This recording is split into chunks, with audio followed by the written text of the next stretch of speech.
Paulista, é o maior prazer poder estar conversando contigo, tendo essa entrevista aqui para deixar arquivado no canal. É muito fã da banda Aster, pelas letras, pela dedicação que vocês têm com esse cenário de poder ainda estar na cultura punk rock, trabalhar com o zine, trabalhar dessa maneira que cativa os fãs. A gente compra a camisa e ganha um baita de um kit de vocês com todos os CDs, adesivo. Enfim, sou suspeita para falar, mas eu quero começar a entrevista falando muito bem dessa banda. Mas também um pouco da tua vida de artista, né? A gente diz artista porque, querendo ou não, é uma categoria que a gente precisa elevar. São artistas, são inúmeros artistas que a gente vê na nossa cena. É estranho falar artista, mas são exatamente pela arte maravilhosa que continuam a propagar, né? Todos os movimentos que fazem. Então, me conta um pouco de ti, como é que tu começou entrando na música paulista. Show de bola, Lê. Primeiramente, agradecer a oportunidade aí da entrevista. Para mim é uma honra aí ser entrevistado aí pela Arquivo Punk Rock do Sul. Eu tenho acompanhado as outras entrevistas aí, só a fina flor aí do underground aí, esse movimento aí que é tão difícil da gente manter, porque quem tá nele sabe das dificuldades, mas são pessoas como vocês assim que mantém isso vivo. Então, eu comecei na música ali com um camarada da escola que foi me apresentando os sons e posteriormente um vizinho meu que tinha, o irmão dele tinha uma banda, nem nome tinha a banda, eles só se reuniam para tocar uns Street Bulldogs de vez em quando assim, e curtir uns punk, uns hardcore. Foi ali que eu tive um contato maior assim, entendeu? Com essa parada aí eu pedi para ele me ensinar a tocar violão. Ele me ensinou a tocar uma música, aquela música Come As You Are do Nirvana. Eu fiquei a noite inteira tirando aquela porra. Tirei aquela porra. No terceiro dia eu já tinha feito uma música com 3 acordes, mas só tocando uma corda assim, tá ligado? E uma música bem tosca assim, mas de lá só foi, né, velho? Então, mas isso em São Paulo ainda, né? Eu cheguei aqui em 2001, né? E aí quando eu cheguei aqui no final de 2001, eu lembro que o meu tio, ele tinha uma fábrica de guarda-sol que era numa construção que ele não tinha terminado ainda, e minha mãe na época morava nos fundos dessa fábrica de guarda-sol. E o Ivan, hoje vocalista da NTZ, tava ali e tal, ele me viu tocando uma música do Charlie Brown no violão junto com um camarada nosso. E aí ele perguntou, falou que tinha uma banda, perguntou se eu não queria conhecer a banda dele. Na época ele tinha uma banda chamada Fedoris Band, que ele era vocalista. E aí eu fui andar de skate com eles, né, meu? Com aquela galera ali.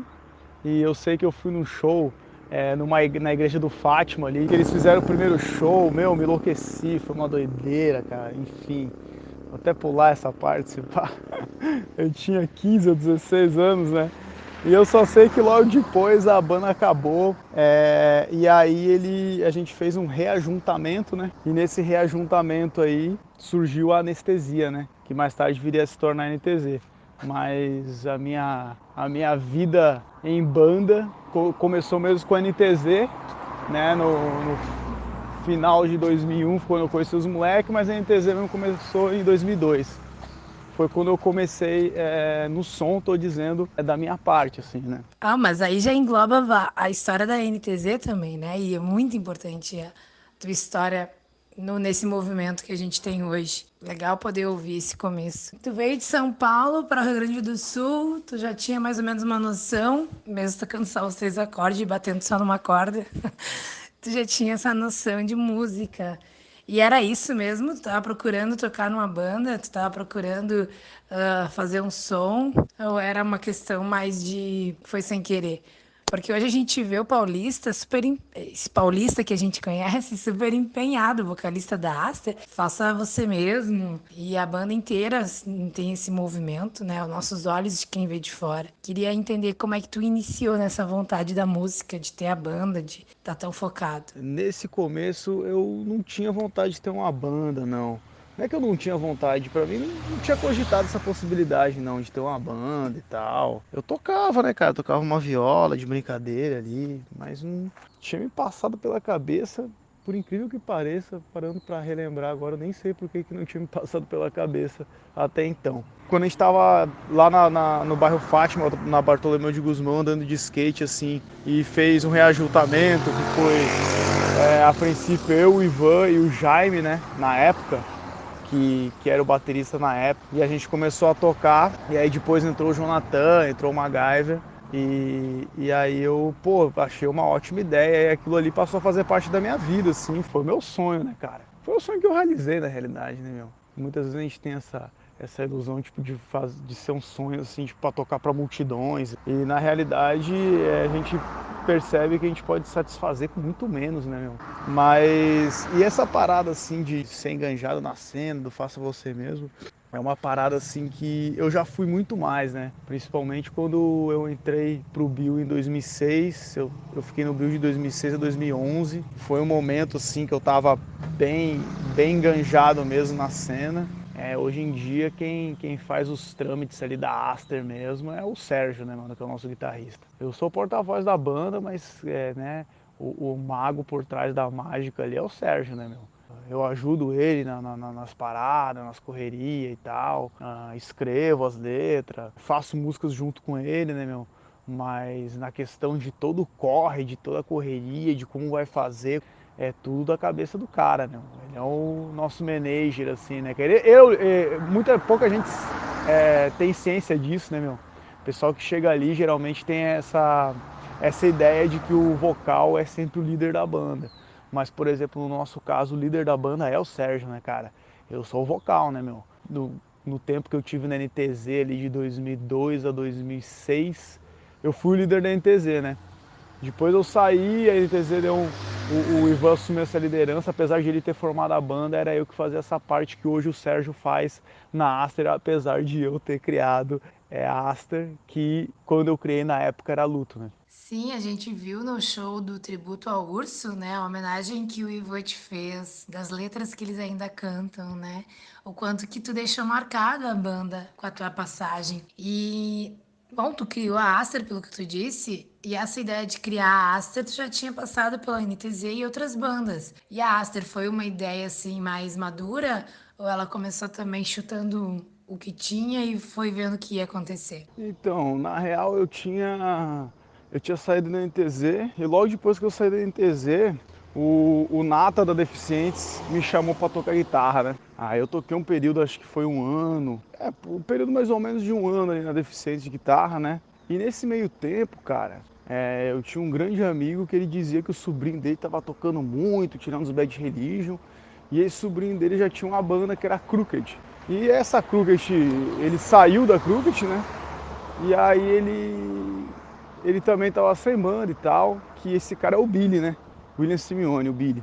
E aí ele me convidou para fazer um projeto para tocar versões hardcore de músicas do Cazuza. Aí eu, tá, não, beleza, né, cara? Aí no primeiro dia que ele foi lá em casa, ele já veio com uma música que não tinha nada a ver com o Cazuza, uma música que ele tinha feito. Eu fiz uma letra para a música dele. A gente decidiu começar a banda ali. Logo depois a gente chamou o Lucas Pequeno para tocar baixo. O Lucas, ele que veio com o nome de Luto, né? E aí depois a gente chamou o Breno Splinter, que é baterista da banda até hoje, né?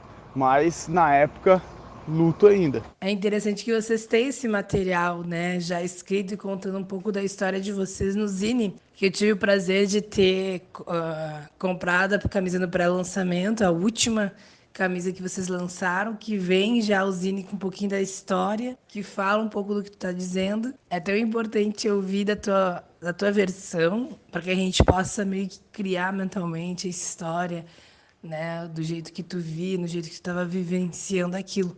No Zine também mostra ali a entrada do Sérgio, a importância dele depois que deu o gás para voltar, que o luto tinha parado por um tempo, pelo que eu entendi. E ele volta da viagem dele que ele tinha feito a São Paulo e aí ajuda a banda a seguir. E não tinha ainda o nome de Aster, eu acredito, né? Mas saber a história é muito bom para poder quem as outras bandas que escutarem também se sentirem motivadas ou se reconectar um pouquinho com essa essência das saídas e vindas da música na cena independente. Mas e qual era a essência já que tu e o Billy estavam ali no início daquilo tudo, qual era a essência para sair da Luto para ir para Aster? O que vocês estavam atingindo, as escritas de vocês? Porque hoje a gente sabe que as escritas são bem fortes, são letras fortes e bonitas, poéticas, né? Faz a gente pensar e refletir. Então, Lê, eu acho bem importante essa questão da história. Eu estudei história durante 7 anos ali no La Salle ali, e esses 7 anos me fizeram refletir justamente a importância da história, né, para a compreensão do presente, né? Então é uma coisa que eu sempre tendo a ter a tendência de valorizar aí, né, meu?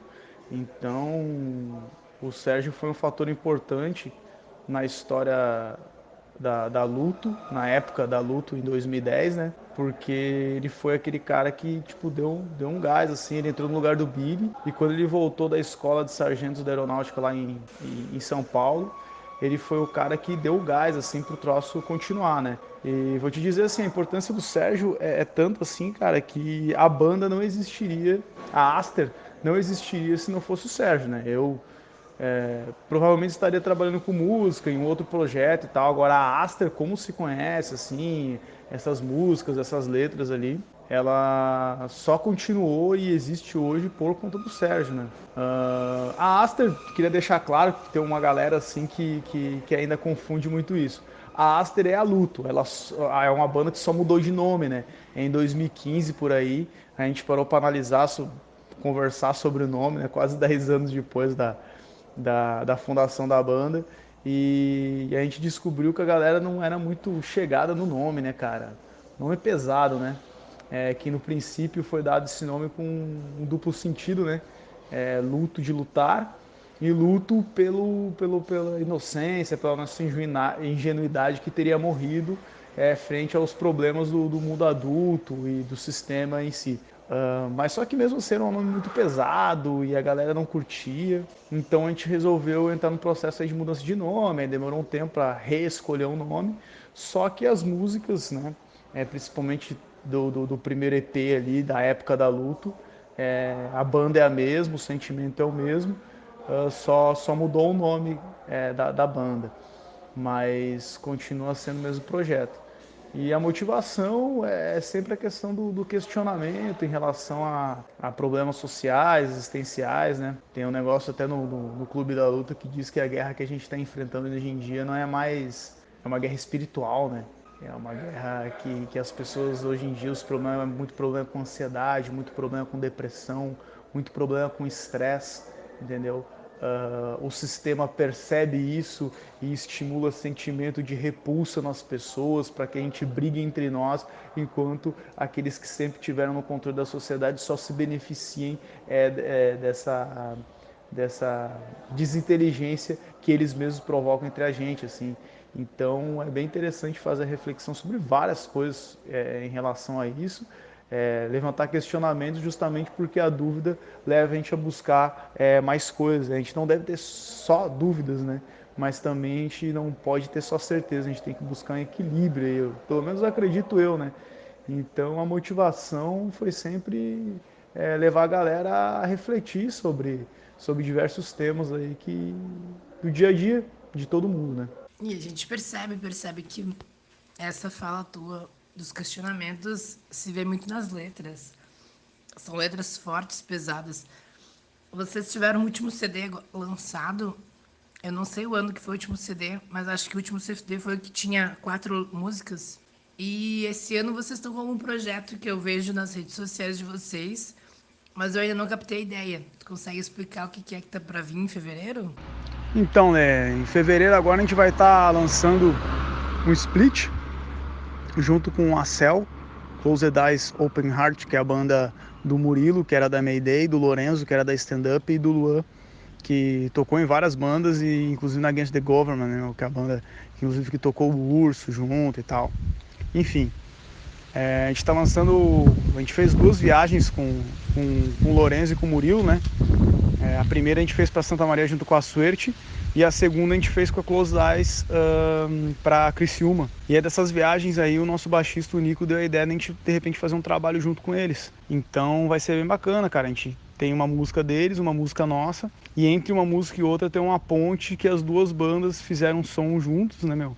tocaram juntos, e um poema de um cara chamado Rui Proença, que diz bastante sobre os momentos atuais que a gente está passando aí.